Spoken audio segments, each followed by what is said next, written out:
You already sense it. Women don't choose the man who needs them. They respond to the man who is complete without them. That difference is subtle, but it changes how you are felt in a room before you ever speak. When you stop leaning for validation, something quiet happens. Your presence slows. Your words carry less urgency. And without trying to impress, you become harder to ignore. This is not detachment. It is control, emotional, internal, unshakable. Most men are taught to pursue harder. Fewer are taught to stand firmer. And women, instinctively, feel the distinction long before logic enters the picture. If this resonates, take a moment to support this message. Like the video, consider subscribing, and leave a comment so more men searching for clarity can find it. Because in a moment, you'll see the psychological principle beneath all of this, the one that quietly governs respect, attraction, and power. Stay with me. The full truth is about to surface. You begin to notice that the shift did not start with women at all. It began the moment you stopped negotiating with your own nervous system. The moment you realize that calm is not a personality trait, but a practiced state of command. When you no longer rush to fill silence. When you no longer explain yourself to be understood. When your attention is no longer scattered in search of reassurance. Your presence takes on weight. Not loud weight, gravitational weight. The kind that alters behavior without instruction. You have seen this before, even if you did not have language for it. The man who says less yet seems to decide more. The man whose stillness unsettles those who live in constant motion. The man who does not compete for attention because his attention is already occupied by something internal, immovable, precise. Women do not analyze this consciously. They register it the way the body registers pressure, instantly, instinctively, without debate. Neediness, when you look at it closely, is not desire. It is collapse disguised as affection. It leaks through tone, through timing, through the way a man waits for replies, through how quickly his mood adjusts to another person's approval or withdrawal. You feel it when your thoughts orbit someone else's reactions, when your sense of direction bends around whether you are chosen or ignored. And the moment that happens, polarity dissolves, attraction thins, respect begins to erode quietly, without drama. But when you stand differently, when your emotional state is not outsourced, when your identity is not under negotiation, something in the dynamic reverses. Your availability becomes intentional rather than automatic. Your interest becomes a choice rather than a plea, and that distinction is felt as strength because it signals self-containment. You are not withholding, you are complete, and completion changes how every interaction is interpreted.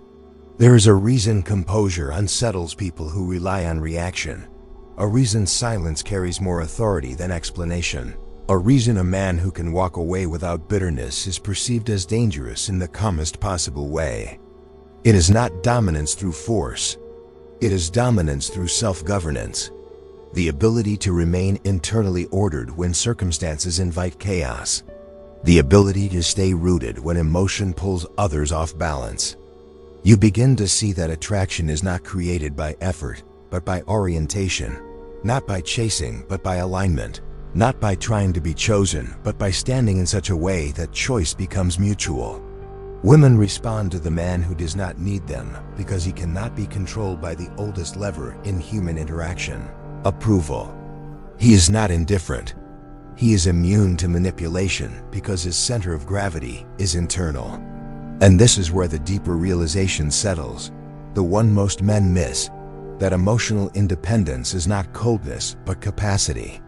The capacity to love without clinging, to commit without self-erasure, to desire without dependency. It is the difference between wanting and requiring, between preference and survival. One creates polarity, the other destroys it.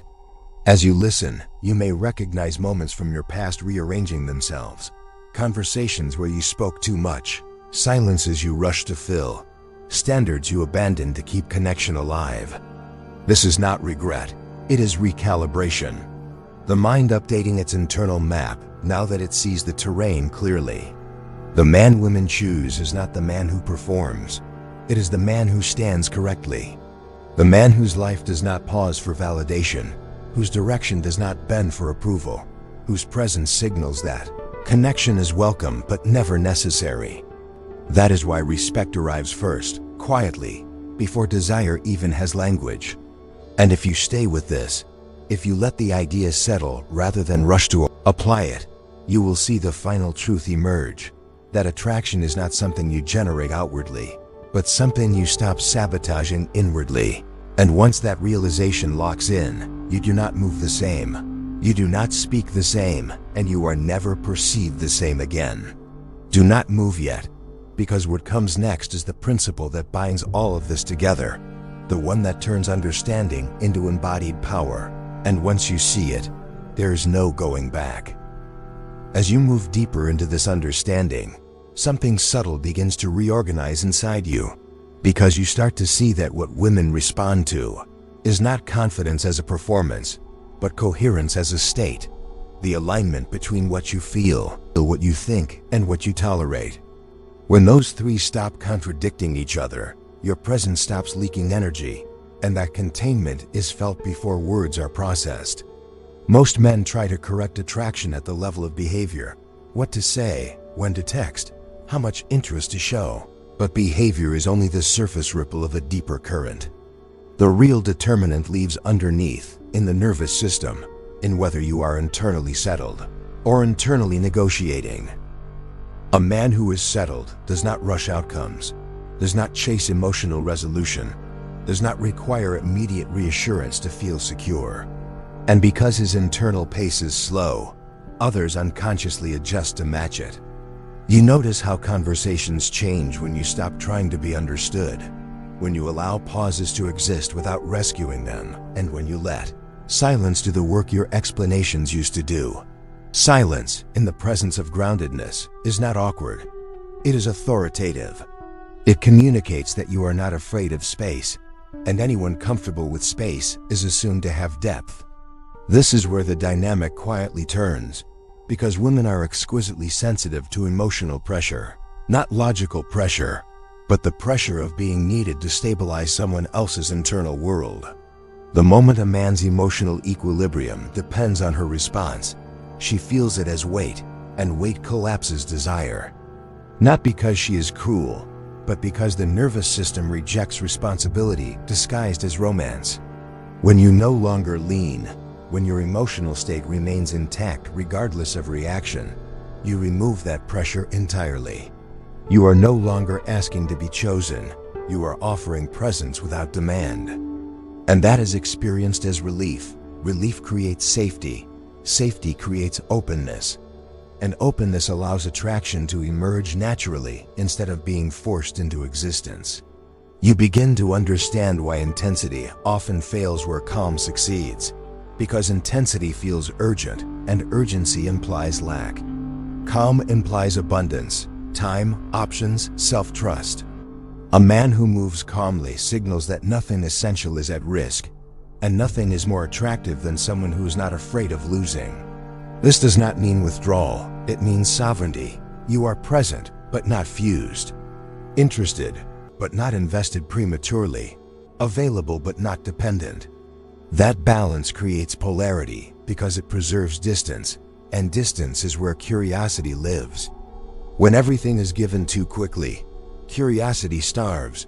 When nothing is demanded, desire has room to breathe. You start to see that women do not chase men who ignore them. They respond to men who are unshakable. Ignoring is reactive. Unshakable is rooted. One is a tactic, the other is a state. And states cannot be faked for long, they must be built. This is why the man who can walk away without anger, without performance, without punishment, is perceived as powerful. Not because he withholds affection, but because his self-respect is non-negotiable. He does not threaten departure, he simply does not abandon himself to stay.